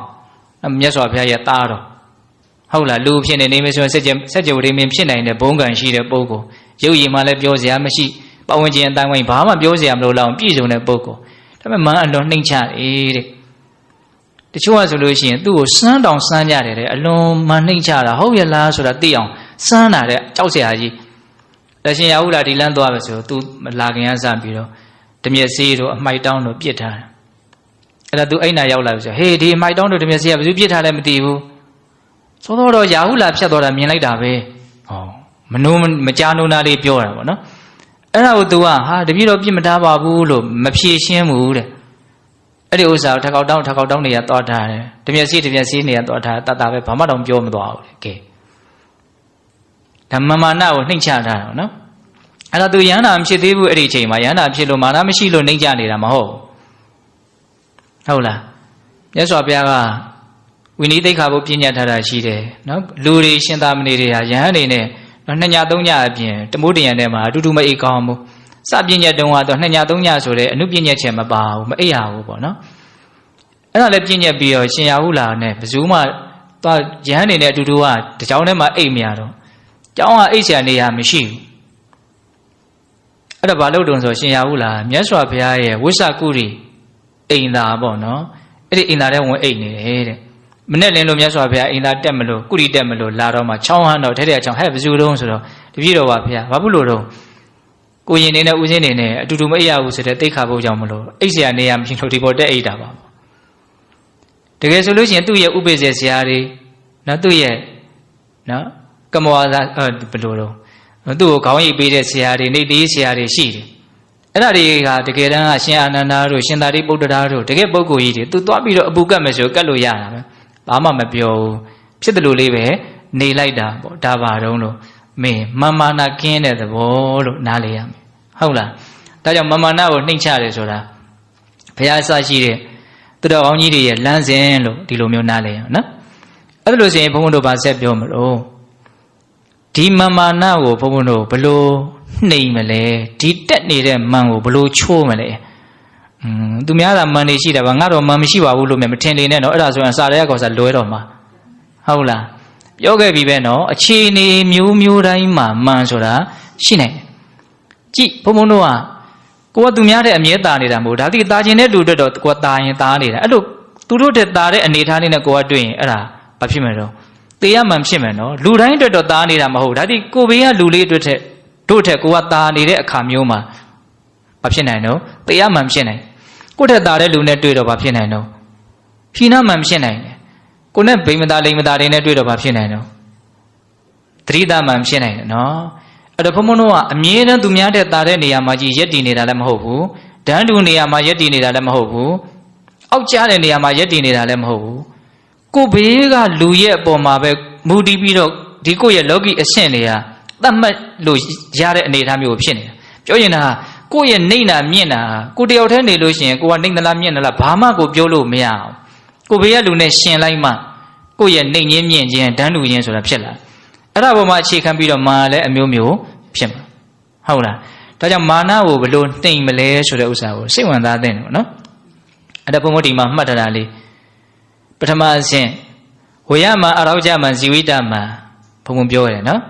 အရွယ်မှန်ရဲ့ကျမ်းမာရေးမှန်ရဲ့ရှင်သန်မှုမှန်ရဲ့ငယ်သေးတော့လည်းငယ်သေးလို့မို့မှန်ရှိတယ်မနာသေးတော့လည်းမနာသေးလို့မို့မှန်ရှိတယ်ဟောမသေးသေးတော့လည်းပဲမသေးသေးလို့မို့ကိုမှန်ရှိနေတယ်အဲ့ဒီမှန်သုံးမျိုးကိုဘုံဘုံတို့ဘယ်လိုနှိမ့်မလဲအဲ့ဒါဗိဏသုတ်တံမှာမြတ်စွာဘုရားနှီးပေးထားပြီးသားနော်အိုနာသေးကွယ်ကံတဲ့အတွက်အမြင်နေတိုင်းရှုဘုံဘုံတို့မကြမကြဟောနေတယ်အလွန်ကောင်းတဲ့တရားဟုတ်လားအဲ့ဒါအိုနာသေးဆိုတဲ့တဘာဝတရားသုံးမျိုးကိုစဉ်းစားဆင်ခြင်နဲ့ဉာဏ်ပညာနဲ့အဲ့ဒီမှန်သုံးမျိုးကိုဘုံဘုံတို့နှိမ့်ရမယ်နော်အိုခြင်းကိုဖမှန်စဉ်းစားရင်ဝေယမှန်ကိုဖယ်ရှားနိုင်တယ်သို့မဟုတ်နေပါစေနိုင်တယ်နာခြင်းကိုဖမှန်စဉ်းစားရင်နာတတ်တဲ့ခန္ဓာကိုယ်ကြီးနာမှာပဲရှောင်လို့မရဘူးလို့နာခြင်းကိုစဉ်းစားရင်ဘာပယ်မလို့အဲ့တော့ကြမှန်မာခြင်းကိုအကြောင်းပြုပြီးတော့ဖြစ်တဲ့မှန်ကိုပယ်နိုင်တယ်သို့မဟုတ်နေပါစေနိုင်နော်တေခြင်းကိုဖမှန်စဉ်းစားဆင်ခြင်မယ်ဆိုရင်တော့ဇီဝိတမှန်လို့ဆိုတဲ့အလွန်နူးညံ့သိမ်မွေ့တဲ့အသက်ရှင်တို့ကိုဖြစ်နေတဲ့မှန်ကိုဖယ်ရှားနိုင်တယ်သို့မဟုတ်နေပါစေနိုင်တယ်ဟုတ်လားဒါမှန်ဖယ်ရှားဖို့အတွက်နိလန်းလေးတွေကိုပြောတာပေါ့နော်ကျန်တဲ့မှန်နေဘုံဘုံတို့တေယမန္တရိတမဟိနမပစ္စည်းမဥစ္စာမဘာမှန်မှန်ရင်နဲ့မှန်လာတဲ့မြတ်မှန်ဟုတ်လားအဲ့ဒီမှန်အားလုံးကိုတော့ဘာနဲ့ဘုံဘုံတို့နှဖယ်ရှားနိုင်မလို့အနေစာဆိုတဲ့မတည်မြဲမှုကိုစဉ်းစားဆင်ခြင်နဲ့နော်ဉာဏ်ပညာဖြင့်မှန်အားလုံးကိုဖယ်ရှားနိုင်တယ်ဒါတော့တလုံးနဲ့အနှစ်ချုပ်ပြောလိုက်တာဟုတ်လားရှင်မေဂိယကိုမြတ်စွာဘုရားဟောတာရှိရလေအနေစာတင်ညာဘာဝေတ္တဘာအတ္တမိမာနသမုဂ္ဂါဒါယဟုတ်လားအတ္တမိမာနသမုဂ္ဂါဒါယဒီမာနကိုပယ်နှုတ်ပစ်ဖို့အလို့ငါနော်အနေစာတင်ညာဘာဝေတ္တဘာဖြစ်လာတဲ့အရာတိုင်းဟာတည်မြဲနေတာမဟုတ်ဘူးဆိုတဲ့အနေစာကိုအမှတ်ရတဲ့တင်ညာကိုကျင့်ဖန်များစွာပွားရမယ်တဲ့ဘာလေးပဲဖြစ်လာဖြစ်ပြီးရှိတော့တာမဟုတ်ဘူးတကယ်ကဘုံဘုံတို့မှာရှိတဲ့ပစ္စည်းဥစ္စာတွေဘုံဘုံတို့မှာဖြစ်နေတဲ့အခြေအနေတွေအဲ့ဒါတွေအကုန်လုံးကဒီဘဝဖြစ်နေတာလေးကိုပူပူပြီးတော့ကောင်းမွန်တဲ့ဖြစ်ချင်းလေးဖြစ်အောင်ပဲမုန်းမှန်နေတဲ့သဘောလေးတွေပဲတကယ်တမ်းကဟောပြောချင်တာကဒီယုံ nant ဖြစ်ချင်းရဲ့တန်ဖိုးမြင်မယ်ဆိုရင်ဘေးကဥစ္စာပစ္စည်းတို့ပညာတို့တတ်ထားတာတွေအဲ့ဒါတွေရဲ့တန်ဖိုးကိုလည်းတခါတည်းမြင်ပြီးသားဖြစ်သွားမယ်ဒီဘဝဆိုတဲ့ဖြစ်ချင်းရဲ့တန်ဖိုးမဲ့ပုံကိုမြင်ရင်ဘဝကိုမှီပြီးတော့ဖြစ်နေတဲ့မန်တက်ချင်းရဲ့အကြောင်းတရားတွေရဲ့တန်ဖိုးမဲ့ပုံကိုတခါတည်းသိသွားမယ်သဘောပေါက်လားမသိဘူးဘုံဘုံပြောတာ ဒါကြောင့်ဒီဝိပဿနာအလုပ်ကလိုရင်းအလွန်ရောက်တဲ့အလုပ်လို့နားလည်ရမယ်နော်ဘာပဲဖြစ်ချင်းတရားဟာတောက်လျှောက်ပြီးလိုက်နေတယ်လို့သိရအဲ့လိုသိလို့ရှိရင်ဘုံဘုံတို့မြင်ရတာတွေကလည်းတိတ်ပြီးတော့တန်ဖိုးရှိလာတယ်လို့မဆိုနိုင်ဘူးကြားတာတွေကလည်းတိတ်တန်ဖိုးရှိလာတယ်လို့မဆိုနိုင်ဘူးစားတာတွေကလည်းတိတ်တန်ဖိုးရှိလာတယ်လို့မဆိုနိုင်ဘူးအဲ့လိုဆိုရင်ကောင်းကောင်းမြင်ဖို့ကောင်းကောင်းကြားဖို့ကောင်းကောင်းစားဖို့အတွက်အကြောင်းထောက်ပံ့ပေးနေတဲ့ဥစ္စာပစ္စည်းတွေကလည်းပဲတန်ဖိုးရှိလာတယ်လို့မဆိုနိုင်ဘူးသူကလည်းဒီပစ္စည်းမဲ့အနိစ္စအတွက်ပဲဖြစ်ပေါ်နေတဲ့အကြောင်းတရားတွေပဲလေတကယ်တမ်းကသဘောပေါက်လားဘုံဘုံပြောတာကိုသူ့ရဲ့မူရင်းဖြစ်ခြင်းတရားကြီးကမှတန်ဖိုးမရှိဘူးဆိုရင်အဲ့ဒီဖြစ်ခြင်းတရားကိုမွမ်းမံနေတဲ့အရာတွေရောတန်ဖိုးရှိအောင်မလားမရှိတော့ဟုတ်လားဒါကြောင့်ကိုယ်ခန္ဓာရဲ့ဘယ်ဖြစ်ခြင်းတရားမျိုးကိုမဆိုတတိဥစည်းပြီးတော့နော်ပြောင်းလဲနေတဲ့ပျက်စီးနေတဲ့နော်ပျောက်လိုက်နေတဲ့သဘောလေးကိုမြင်အောင်ကြည့်ရမယ်နော်အဲ့ဒါကိုဘာခေါ်တော့အနိစ္စတင်ညာအဲ့ဒီအနိစ္စတင်ညာကိုပွားလို့ရှိရင်အတ္တမိမာနသမုဂ္ဂတာယမာနကိုပယ်နှုတ်နိုင်အဲ့တော့မြတ်စွာဘုရားဘယ်လိုလေးရှင်းပြတော့ဆိုတော့နေသတင်ကြီးနောမေဂိယအနတ္တတင်ညာတန်ထာတိအနတ္တတင်ကြီးအတ္တမိမာနသမုဂ္ဂတံပပုနာတိဒိဋ္ဌိဝဓမေနိဗ္ဗာန်မေဂိယကိုဟောတာဒီစကားလေးကမေဂိယယံကိုဟောတာจิตမေဂိယတဲ့အနိစ္စတင်ကြီးနောတဲ့မတည်မြဲမှုကိုအမှတ်ရတဲ့အနိစ္စတင်ညာဟာတဲ့ပွားများမယ်ဆိုလို့ရှိရင်အနတ္တတင်ညာတန်ထာတိတန်ဖိုးမရှိဘူးအနှစ်သာရမရှိဘူးပုဂ္ဂိုလ်တ attva သဘောမဟုတ်ဘူးတော့သဘာဝတရားတက်တက်တည်တန်ဖိုးမဲ့တဲ့အနတ္တသဘောကိုနားလေတဲ့ပညာကိုတီးသွားတယ်အနတ္တတင်ညာတန်ထာတိနော်အနိစ္စကိုပွားရင်အနတ္တကိုနားလေမယ်လို့ပြောတာအနတ္တတင်ကြီးအတ္တမိမာနသမုဂ္ဂတာတန်ဖိုးမရှိဘူးဆိုတာကိုသိပြီးဟေ့ဆိုတာ ਨੇ တန်ဖိုးရှိတယ်ထင်လို့ဖြစ်နေတဲ့မန်တွေကတခါတည်းပျောက်သွားတယ်ဆိုတဲ့သဘောအဲ့ဒီမန်ပျောက်သွားပြီဆိုရင်ဘာဖြစ်တော့ပပုနာတိဒိဋ္ဌိဝဓမေနိဗ္ဗာန်နဲ့မသေးခင်ဒီပြစ္ဆကဘဝမှာကိုပဲနိဗ္ဗာန်ကိုရမယ်လို့ခေါ်တာငြင်းအေးမှုအစစ်နိဗ္ဗာန်ကိုရမယ်လို့ခေါ်တာဒါကြတော့ရှင်းပြဖို့အတွက်အလွန်လေးတဲ့အဓိပ္ပာယ်ကိုဆောင်လိုက်မယ်နော်ဟုတ်လားဒါကြောင့်မလို့ဘုံဘုံတို့ဝေယမအရောကြမံဇီဝိတမံဆိုတဲ့မံ၃မျိုးကိုတော့အိုနာတိဆိုတဲ့အမှန်တရားကိုစဉ်းစားရင်းဖြင့်ချို့နေရမယ်ပေါ့ဟုတ်လားကျန်တဲ့မံတွေအားလုံးကိုကြတော့အနိစ္စကိုသိတဲ့နော်အနိစ္စတင်ညာကိုပွားများပြီးတော့ဘုံဘုံတို့ချို့နေနိုင်အောင်ကြိုးစားရမယ်ပေါ့နောက်ထပ်မန်ကိုနှိမ်နိုင်ကြောင်းအကြောင်းတရားတစ်ခုအဲ့ဒါလည်းပဲထိရောက်လို့ဘုံဘုံပြောဦးမယ်အဲ့ဒါဘာလဲဆိုတော့ဝိဇယသုတ်တံမှာလာတဲ့ဏိဂုံးနှစ်ကားထားခဏခဏပြောပြပါတယ်ဟုတ်လားဧတာတိတေနကာယေနယောမိန်ကြီးအုံနမေတဝေပရံဝါအဝါဇာနေယကိမိညတရအတ္တတနာ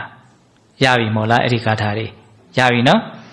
ဧတာတိတေနကာယေနယောမိန်ကြီးအုံနမေတဝေပရံဝါအဝါဇာနေယကိမိညတရအတ္တတနာဧတာတိတေနကာယေနဒီလိုခန္ဓာကိုယ်မျိုးကြီးနဲ့ဘယ်လိုခန္ဓာကိုယ်မျိုးကြီးတော့မတင့်တယ်တဲ့မတန့်ရှင်းတဲ့အမြဲတမ်းနာကျင်ခံခတ်မှုရှိနေတဲ့ဖြစ်နေတဲ့ကိုယ်ခန္ဓာကြီးပေါ့နော်ဒီလိုခန္ဓာကိုယ်ကြီးမျိုးနဲ့ပရံဝါအဝါဇာနေယသူများကိုရှုံချမယ်နှိမ့်ချမယ်အထင်သေးမယ်ဟုတ်လားဧတာတိတေနကာယေနယောမင်းကြီးအုံနမေတဝေ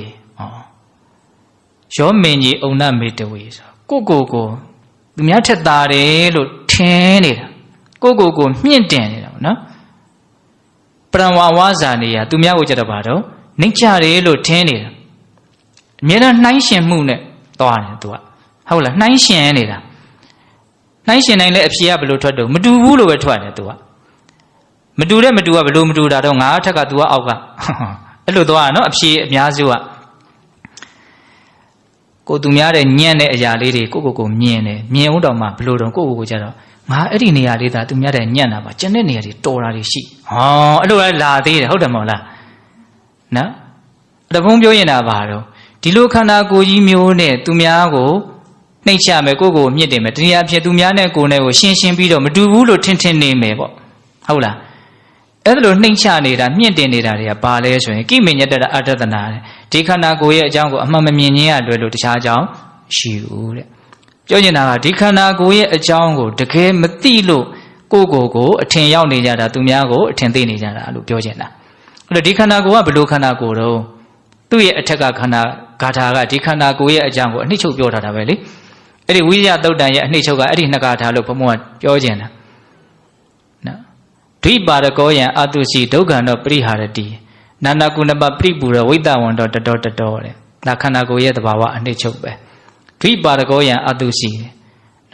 ခြေနှစ်ချောင်းရှိတဲ့အခြေနှစ်ချောင်းရှိတဲ့ဒီကိုဘုံတို့ခန္ဓာကိုယ်ဟာဒီခြေတော်လေးနှစ်ချောင်းနဲ့ထောက်ထားတာခွာလေးပေါ့နော်ဟုတ်လားခြေနှစ်ချောင်းရှိတဲ့ဒီကိုကဘာတော့အတုရှိမစင်ကြယ်ဘူးတဲ့မျက်နာလေးထိမိအောင်တောင်ချွေးလေးနဲ့လို့မစင်ကြယ်ဘူးလို့ဖြစ်သွားတယ်ခြေနှစ်ချောင်းရှိတဲ့ဒီခန္ဓာကိုယ်ကမစင်ကြယ်ဘူးဒိပါရကောယံအတုရှိဒုက္ခံတော့ပရိဟာရတိဒုက္ခံတော့အနတ်မကောင်းဘူးတဲ့ဘယ်နာလေးတို့နန်းကြီးကြီးကောင်းတဲ့အနတ်မထွက်ဘူးနော်ပရိဟာရတိအဲ့ဒါကြောင့်မို့လို့မစင်ကြယ်တဲ့အတွက်ကြောင့်အနတ်မကောင်းတဲ့အတွက်ကြောင့်ဘုန်းဘုန်းတို့တွေကအမြဲတမ်းဒါကိုဘာလို့ပြင်နေရတယ်ဒီတိုင်းကြီးပြစ်ထားရင်ပို့ဆိုးသွားမှဆိုးလို့မျက်နှာသေးရတယ်အဝတ်အစားဝတ်ပေးရတယ်ဖိလိမ်ပေးရတယ်လှုပ်ပေးရတယ်ဟုတ်လားနော်ဒိပါရကောယံအတုစီဒုက္ခံတော့ပရိဟာရတိဘယ်လိုပဲအဲ့လိုမတန်ရှင်းလို့အနတ်မကောင်းလို့ဘုန်းဘုန်းတို့ကြိုးစားပြီးတော့ပြင်နေတော့လည်းပဲဒုက္ခံတော့ပရိဟာရတိနာနာကုဏပပရိပူတော့ဝိတဝန္တောတတော်တဲ့ဒီမတန်ရှင်းတဲ့မစင်ကြယ်တာတွေနဲ့ပြည်မြဲတော့အမြဲတမ်းယိုစီးနေတယ်တဲ့လို့ကိုမရဘူးလို့ပြောတာဟုတ်လားဒါပတ်စံရှိလို့လည်းပတ်စံနဲ့ကာကွယ်လို့ရတာမဟုတ်ဘူးရလဲအခိုက်အတန့်ပဲသူကတားလို့ရတဲ့အရာမဟုတ်တဲ့ဥစ္စာဟုတ်လားအခန္ဓာကိုယ်ရဲ့သဘာဝကိုမြတ်စွာဘုရားပုံပေါ်အောင်ပြောတာနော်ခြေနှစ်ချောင်းရှိတဲ့ဒီကိုဟာမတန်ရှင်းဘူးအနတ်မကောင်းဘူးဒါကြောင့်မို့လို့အစင်ပြေအောင်ဘုန်းတော်ကအမြဲတမ်းကြိုးစားရတယ်အဲ့လိုကြိုးစားပင်ကြိုးစား냐တော့လည်းပဲမကောင်းတာတွေနဲ့ပြည်မြဲပြီးတော့ယိုစီးကြတယ်ပြီးတော့ပြင်မဲ့ထွက်မလာတာမဟုတ်ဘူးနော်အထဲထဲမှာလည်းဘာတွေနဲ့ပြည်နေတော့မကောင်းတာနဲ့ပြည်တယ်ထွက်လာတော့လည်းပဲမကောင်းတာတွေပဲထွက်လာတယ်ဒီကိုကြီးဆိုတာအဲ့ဒါကိုပြောတာဟုတ်လား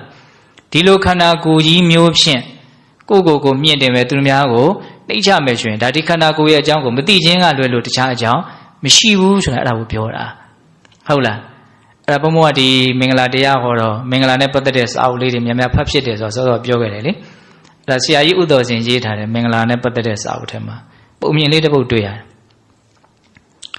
်တခါမှမကြောက်ဘူးပုံမြင်ကဘယ်လိုပြောရမှာတော့သူကအနှစ်သာရရှိတယ်ပေါ့နော်တခါလူတစ်ယောက်ကရသေကြီးတစ်ပါးတီကိုရောက်သွားတာ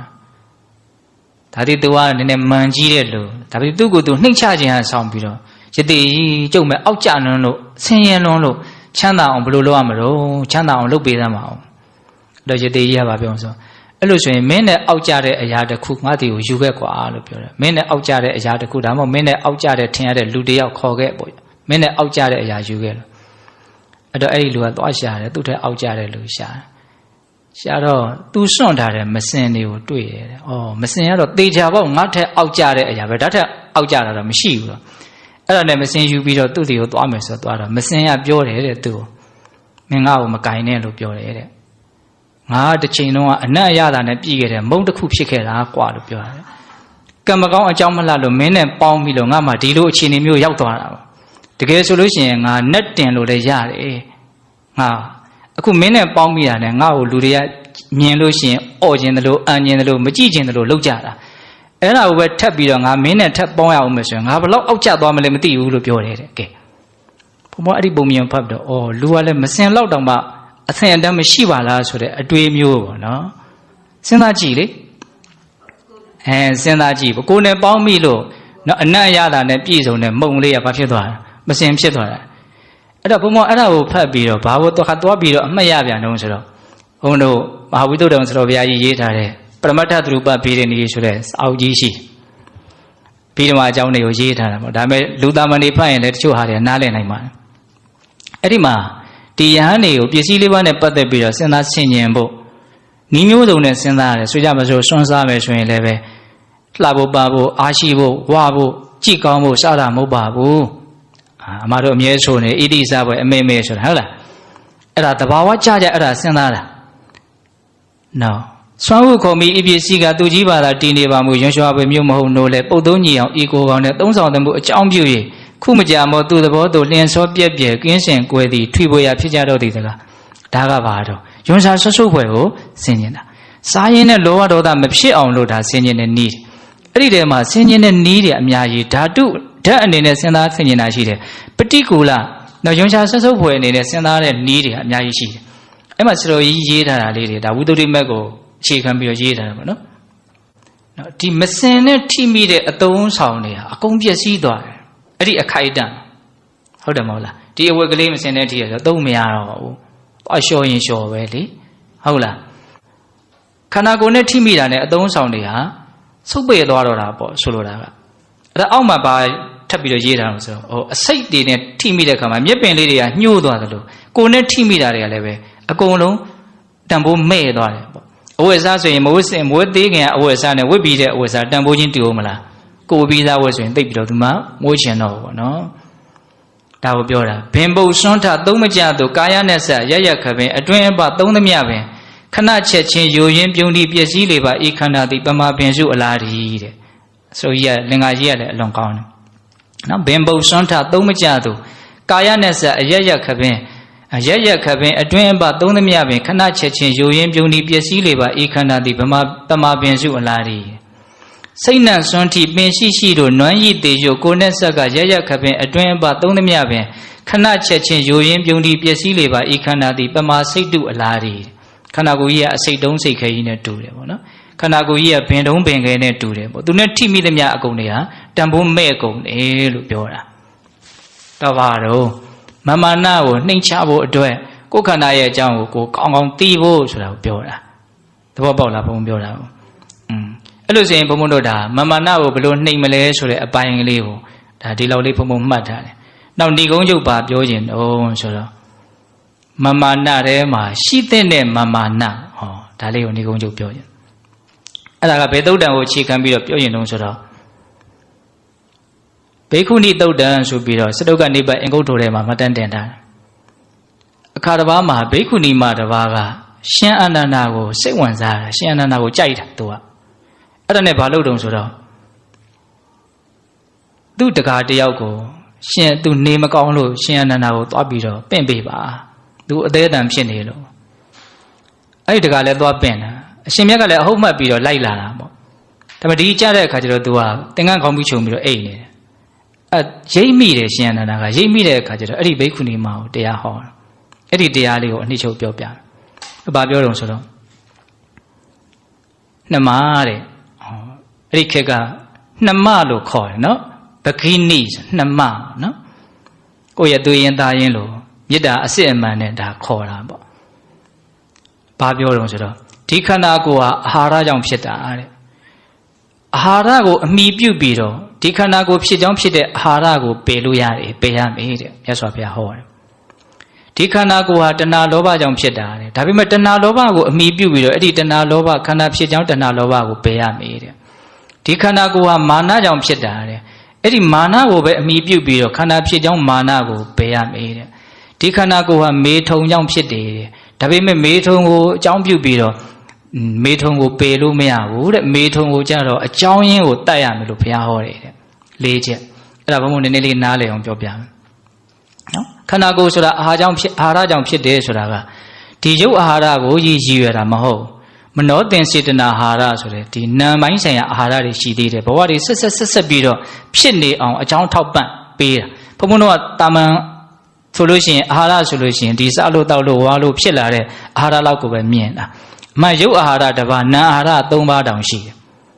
ဟုတ်လားအဲ့တော့ဒီရုပ်အာဟာရကိုမှီဝဲပြီးတော့စားရရှိတာကိုစားပြီးတော့ဟုတ်လားဘဝတန်တရားမှာဆက်ပြီးတော့ဖြစ်ကြောင်းဖြစ်တဲ့နာမ်အာဟာရတရားတွေကိုဖယ်ရှားပြရမယ်လို့ပြောတာဆိုလိုတာကဒီရုပ်အာဟာရကိုမှီဝဲပြီးတော့ယန္တာဖြစ်အောင်အထောက်ရမယ်လို့ပြောတာအဲ့ဒါအာဟာရကိုမှီပြီးတော့အာဟာရကိုပယ်တာ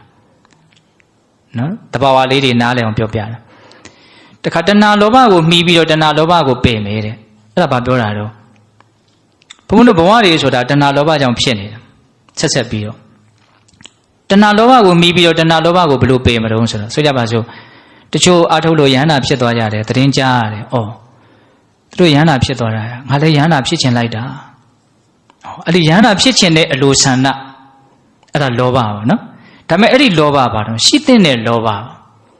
အဲ့ဒီယန္တာဖြစ်ချင်တယ်ဆိုတဲ့တဏှာလောဘကိုအမိပြုတ်ပြီးတော့ဘဝတွေဆက်ဖြစ်စေတဲ့တဏှာလောဘကိုပယ်ရှားရမယ်လို့ပြောတာလောဘကိုမှီပြီးတော့လောဘကိုပယ်ရမယ်ဆိုတာပြောတာဟောအခုပြောရင်တာဘာလို့မာနကိုမှီပြီးတော့မာနကိုပယ်ရမယ်တဲ့အဲ့ဒါဘာပြောတော့ဟာဘယ်သူတော့ယန္တာဖြစ်သွားတယ်ကြိုးစားအားထုတ်လို့ဘယ်ဆရာတော်ကြီးတော့ဟော တရားဆိုခုခေတ်ဆိုရင်မဟာဗောဓိမင်းဆိုရောယဟန္တာလို့သမုတ်ကြတယ်ရှိတယ်လေဟုတ်လားအဲ့လိုဆိုရင်သူတို့တောင်ဖြစ်သေးတာသူတောင်ဖြစ်သေးတာငါလည်းပဲဖြစ်အောင်လုပ်မယ်ငါဘာလို့မဖြစ်ရမလဲဒါပါတော့မှန်ပေါ့နော်တို့တော့အဲ့ဒီမှန်မျိုးကြတော့ဘာတော့ရှိတဲ့နဲ့မှန်သူတို့တောင်ဖြစ်သေးတာငါဘာလို့မဖြစ်ရမှာလဲဆိုတဲ့မှန်အဲ့ဒီမှန်ကိုအခြေခံပြီးတော့အားထုတ်ပြီးတော့ဘဝတွေကိုဆက်ဆက်ဖြစ်စေတဲ့မှန်ကိုဖယ်ရှားနိုင်အောင်ကြိုးစားရမယ်ရှိတဲ့နဲ့မှန်ဆိုတာအဲ့ဒါကိုပြောတာဟုတ်လားမေထုံကိုအမိပြုတ်ပြီးတော့မေထုံကိုဘုန်းဘုန်းတို့ဖယ်လို့မရအောင်မေထုံကိုကြတော့မူလအရင်ကိုပဲပယ်ဖြတ်ရမယ်ဒီဟာဘာကြောင့်ဖြစ်တယ်လဲဆိုပြီးတော့သူ့ကိုပဲရှောင်ခြင်းအဖြစ်ဖယ်ရှားရမယ်မေထုံကိုအမိပြုတ်တော့မေထုံကိုပယ်လို့မရအောင်အဲ့ဒါလိုဟောလိုက်တဲ့အခါကျတော့ဘိက္ခုနီမထပြီးတော့တောင်းပန်တယ်သဘောပေါက်သွားတာပေါ့အနောက်တော့သူတော်ကောင်းတရားကိုသိသွားတဲ့အထက်ကိုပါဝင်သွားတယ်ပေါ့တဘုံတို့ပြောရင်တာဘာတုံးဆိုတော့ရှိတဲ့နဲ့မှန်ဆိုတာဒီသုတ်တန်အရာသူတို့တောင်တရားသိသွားသေးတာပဲငါဘာလို့မသိရမလဲငါလည်းပဲအထုတ်ရင်သိနိုင်မှာပဲတရားရခြင်းတဲ့အခါမှာတင်းတဲ့နဲ့မှန်မာနာမျိုးပေါ့ဟုတ်လားသူတို့တောင်အထုတ်နိုင်နေတာသူတို့တောင်တော်နိုင်နေတာသူတို့တောင်ကောင်းနိုင်နေတာငါဘာလို့မတော်နိုင်ရမှာလဲငါဘာလို့မကောင်းနိုင်ရမှာလဲအဲ့ဒီလိုတော်ခြင်းကောင်းခြင်းနဲ့စိတ်ကိုအခြေခံပြီးတော့ဖြစ်ပေါ်လာတဲ့မှန်မျိုးကိုကြတော့ဘာလို့တော့ရှိတဲ့ရှိလိုက်တဲ့မှန်လို့နားလဲရမယ်ဒါကိုပြောတာနော်အဲ့ဒါရှိတဲ့မှန်မာနာဆိုတာရှိတယ်ဆိုတာလေးကိုလည်းနားလဲရမယ်တရားနဲ့ပတ်သက်တဲ့မှန်ပေါ့ဟုတ်လားကျန်တဲ့မှန်တွေကတော့ဘယ်မှတကယ်တမ်းကကိုယ့်ကိုကောင်းကျိုးမဖြစ်စေဘူးနော်အကျိုးမဲ့တွေကြီးဖြစ်စေလိမ့်မယ်ဒါကြောင့်မြတ်စွာဘုရားအကျိုးမဲ့တွေကိုဖြစ်စေတဲ့လို့မာမာနကိုပယ်ရှားနိုင်ရင်မင်္ဂလာဖြစ်တယ်အကျိုးမဲ့ကိုပယ်ရှားမှာ哦အကျိုးရှိကိုလည်းဖြစ်ပွားစေမှာ哦ဒါကြောင့်ကိုယ့်ရဲ့စိတ်ကိုမလုပ်နိုင်ရမှာတော့နှိမ့်ချနိုင်ရမယ်အထူးသဖြင့်မာမာနကိုနှိမ့်ချနိုင်ရမယ်ဒါပြောနော်လက်ဘုန်းတို့ပြောခဲ့တာတဏှာကြီးနီးနီးရှိသွားပြီဟုတ်လားပြောချင်တာလေးတွေမှတ်တာအကုန်လုံးစုံစစ်အောင်ပြောလို့ပြီးသွားပြီနော်အဲ့တော့ပြောကြတာလေးတွေအကုန်ပြန်ပြီးတော့နှိမ့်ချုပ်ကြည့်မယ်ဟုတ်လားနိဝါဒဆိုတာဘာတော့မာမာနကိုနှိမ့်ချတာဘာလို့မင်္ဂလာလို့ပြောတာတော့များစွာအကျိုးကျေးဇူးတွေကိုဖြစ်ထွန်းစေလို့မာမာနကိုနှိမ့်ချခြင်းဟာမင်္ဂလာတရားလို့ပြောတာမန်တွေကဘယ်နှမျိုးရှိတာတော့အများကြီးပဲနော်တေယမန်တတိတမဟိနမသူများထက်ကိုကသားတယ်လို့ထင်တဲ့အခါမှာတေယမန်ဖြစ်တယ်သူများနဲ့ကိုယ်နဲ့တူတူပါပဲလို့ထင်တဲ့အခါမျိုးမှာတတိတမန်ဖြစ်တယ်ငါတော့သူများထက်နှိမ့်ကြနေပြီနဲ့တူပါရဲ့ဆိုရင်ဟိနမန်ဖြစ်တယ်ပြီးရင်ဘာလာမလို့ဝေယမန်အရောကြမန်ဇီဝိတမန်အရွယ်မန်ကြံ့ပါရေးမန်ရှင်သန်မှုမန်ဟုတ်လားနောက်တစ်ခါပစ္စည်းမန်ပညာမန်အတိုင်းဝိုင်းမန်တွေကိုမဆုံးပါဘူးဟုတ်လားအဲ့ဒီမန်နေနဲ့ပတ်သက်ပြီးတော့ဘုန်းတော်ဘာပြောခဲ့တော့နော်နန္ဒဇတ်ကိုပြောခဲ့တယ်ကျွန်းနော်ယတနာဥစ္စာပစ္စည်းပေါ်သွားရတာနဲ့ပဲအမူအရာတစ်ခါတည်းပြောင်းသွားတာအံ့ဩစရာကြီးပါပဲဟုတ်လားဝိရိယပုတ်တင်ဆိုတာပြောရတယ်နော်ဒါမာနနဲ့ပတ်သက်ပြီးတော့သူ့ရဲ့အပြည့်အနာစာတွေကြာဘာပြောခဲ့တော့နော်တန်တရားမှာလည်းအမျိုးရုပ်တက်တယ်ပြစ္ဆုတ်ပံမှာလည်းပဲပျက်စီးကြောင်းတရားဖြစ်တယ်ဒါကြောင့်ရွှေကျင်ဆိုဘုရားကြီးရဲ့ဩဝါဒနော်အစင်းလှပြီးတော့ပြည့်စုံမှာဖြစ်ရတယ်ဆိုရင်တော့အစင်းမလှတာကောင်းသေးတယ်ဘုဒ္ဓတရဲ့များလို့မှန်ကြီးမယ်ဆိုရင်တော့ဘုဒ္ဓမများတာကောင်းသေးတယ်ဟုတ်လားပညာကြီးလို့မှန်ဖြစ်မယ်ဆိုရင်တော့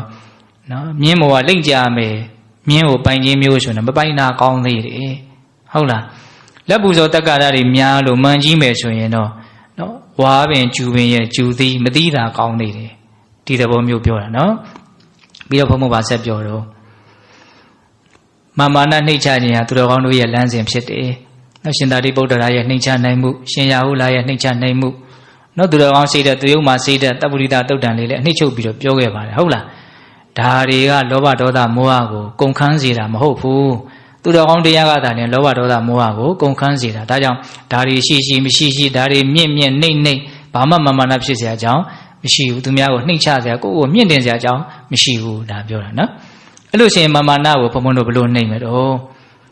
့ဝေယမန်အရောကြမန်ဇီဝိတမန်ကိုအိုနာသေးနဲ့ဘုံဘုံတို့နှိမ့်ရမယ်ဟုတ်လားကျန်တဲ့မန်တွေအကုန်လုံးကိုကြတော့အနိစ္စမတည်မြဲမှုကိုစဉ်းစားသိမြင်တဲ့မန်နဲ့နှိမ့်ရမယ်နောက်တနည်းဘာကိုပြောခဲ့သေးတော့မတင့်တယ်မှုကိုယ်ခန္ဓာရဲ့သဘာဝဟုတ်လားအဲ့ဒါကိုစဉ်းစားခြင်းရလဲမာနကိုဓာတ်ရိုက်ဘုံဘုံတို့နော်တိုက်ခိုက်နိုင်တယ်ပေါ့နော်ပုံမြင်လေးလည်းမမေ့နဲ့ဟုတ်လားမစင်ရတောင်ကိုမင်းနဲ့ငါအောက်ကြတယ်ဆိုတော့မပေါင်းကျင်ဘူးဆိုတဲ့သဘောမျိုးဟုတ်လားနောက်ဆုံးပါပြောတော့ရှိတဲ့မာနဟုတ်လားမာနကိုမှီပြီးတော့မာနကိုပယ်ရမယ်ဆိုတဲ့အကြောင်းလေးပြောနော် ဒါကြောင့်အကျိုးမဲ့ကိုများစွာဖြစ်စေတဲ့မာမာနာတရားအမိမိတန်တာမှာရှိနေတယ်ဆိုတာပထမအဆင့်လက်ခံရမယ်ဟုတ်လားအဲ့ဒီမာမာနာကိုဘာလုပ်ရမလဲတော့နှိမ်ရမယ်မာမာနာမကြီးအောင်လုပ်ရမယ်နောက်ဆုံးပယ်ရှားနိုင်သည့်အထိရည်ရွယ်ချက်ထားပြီးတော့ကြိုးစားရမယ်ပေါ့နော်ဒါကြောင့်နိမန်လမ်းမှန်ကြိုးစားပြီးတော့မာမာနာကိုနော်နှိမ်ချနိုင်ကြတယ်သူတော်ကောင်းတွေဖြစ်ကြပါစေလို့ဘုန်းဘုန်းတို့ဆန္ဒပြုပြီးတော့ဒီကနေ့ပြုလို့အထောက်အသောဒါနသီလသမာဓိပညာကုသိုလ်ကောင်းမှုအစွတ်စွတ်တို့ရဲ့စွမ်းတတ္တိကြောင့်ဖရာတပည့်တော်တို့သည်မဲ့ညာဘုညံမျက်နှိပ်ပံကိုလင်းမြန်ထုတ်ချောက်မျက်မှောက်ပြုပရစေကုန်သောဟုပတ္တနာအောင်စုပြုကြကုန်ရာတည်းဝါတုတဗ္ဗမင်္ဂလာရခန္တုတဗ္ဗဒေဝတာတဗ္ဗဗုဒ္ဓ ानु ဝဝေနတရာဒုက္ခိဝန္တုတိဝါတုတဗ္ဗမင်္ဂလာရခန္တုတဗ္ဗဒေဝတာတဗ္ဗဓမ္မ ानु ဝဝေနတရာဒုက္ခိဝန္တုတိဝါတုတဗ္ဗမင်္ဂလာရခန္တုတဗ္ဗဒေဝတာတဗ္ဗသံဃာ ानु ဝဝေနတရာဒုက္ခိဝန္တုတိဒေတုမဂံတေတရားနာပိသပေါင်းတော်ကောင်းတို့စာဒအလုံးသောတတ္တဝအနန္တတို့အားတဗ္ဗမင်္ဂလံလောကီလောကုတ္တရာကောင်းဆိုသမျှမင်္ဂလာဝဝတိဘဝတို့ကောင်းစွာမသိဖြစ်တော်မူကြပါစေတည်းတဗ္ဗတိဝတ္တမိမိတို့ခန္ဓာကိုယ်မှာစောင့်ကြနေကြကုန်သောနတ်မိမိတို့အိမ်မှာစောင့်ကြနေကြကုန်သောနတ်မိမိတို့သာသနာမိမိတို့ကဘာမှာစောင့်ကြနေကြကုန်သောနတ်မြတ်နဲ့ကောင်းတာပေါင်းတို့ကလည်းပဲရက္ခဏုကောင်းစွာမသွေဆောင်လျှောက်တော်မူနိုင်ကြပါစေတည်းတဗ္ဗဗုဒ္ဓ ानु ဘဝေနကိင္ဃဝါလူသေးစုမကပွင့်တော်မူကြတဲ့သုတ္တရဘဘုရားရှင်ကိုတော်မြတ်တို့ရဲ့တကူတေဇောအနုဘောတော်တို့ကြောင့်၎င်းတဗ္ဗဓမ္မ ानु ဘဝေနမေလီတံဖူလီတံနိဗ္ဗာန်တည်တည်ဆိုသောဆေရသောတရားတော်မြတ်တို့ရဲ့တကူတေဇောအနုဘောတော်တို့ကြောင့်၎င်းတဗ္ဗသံဃာ ानु ဘဝေနမေဂထံလေးရောက်ပလထံလေးရောက်ဆိုသောရှေယောတော်ရိယတန်ခါရှင်မြတ်တို့နဲ့တကွာတိလကိုသမာဓိကိုပညာကိုတို့နဲ့ပြည့်စုံတော်မူကြတဲ့သမုဒိတန်ခါအရှင်ကောင်းရှင်မြတ်ပေါင်းတို့ရဲ့တကုတေဇောအာနုဘောတော်တို့ရောက်၎င်းတရားနေရောညပါဘေကမဆိုင်ချိန်ရှိတိုင်းဒုက္ခိကိုစိတ်နှပြချမ်းမာချမ်းသာခြင်းရှိကြကုန်သည်ဘဝတို့ကောင်းစွာမသွေဖြစ်တော်မူကြပါစေတည်း